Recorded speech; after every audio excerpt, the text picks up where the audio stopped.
There are films that tell love stories, and then there are films that understand love. SP Jananathan's Iyarkai doesn't tell you what love is. It quietly shows you what it feels like when love becomes nature.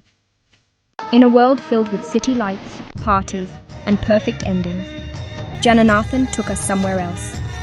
A small port town where people come and go with the tides. Where love, like the sea, has no beginning and no end. He didn't want drama, he wanted truth.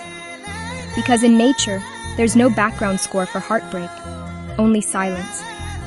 That's why Iyarkai feels like poetry whispered by the sea. Marudu, the sailor, is not a hero in the usual sense.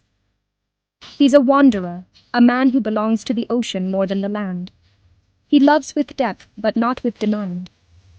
He knows that some things are meant to touch your heart and then drift away, like a wave that kisses the shore and leaves.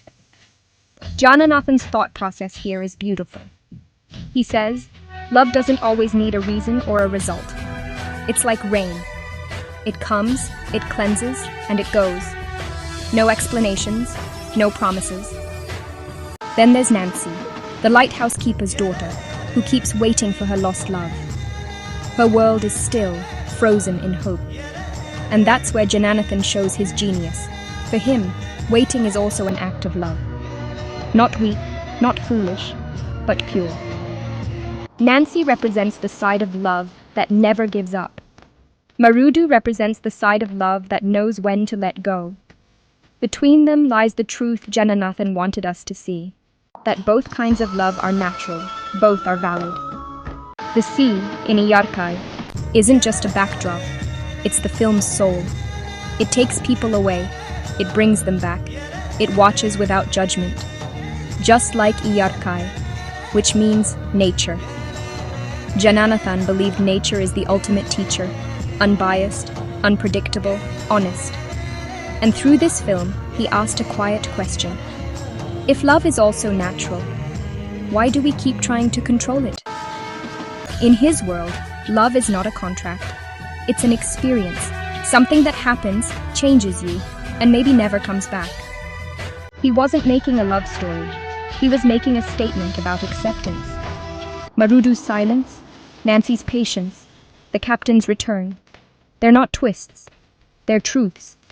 Because nature doesn't write climaxes. It creates cycles. When the film ends, there's no loud music, no crying, no closure. Just the sound of waves and a man walking away. That's Jananathan's signature. He lets the emotion dissolve, not explode. Iyarkai teaches us that sometimes the greatest act of love is to not ask for anything in return. To love, to lose, and to still feel grateful for having felt it. That's why the film feels eternal. You don't just watch it, you absorb it. It lingers, like salt on skin after the sea breeze. Jananathan didn't make a movie about people in love. He made a movie about love itself, in its most natural, untamed, and truthful form. Because like the sea he filmed so beautifully, love too has no owner, no guarantee, and no end.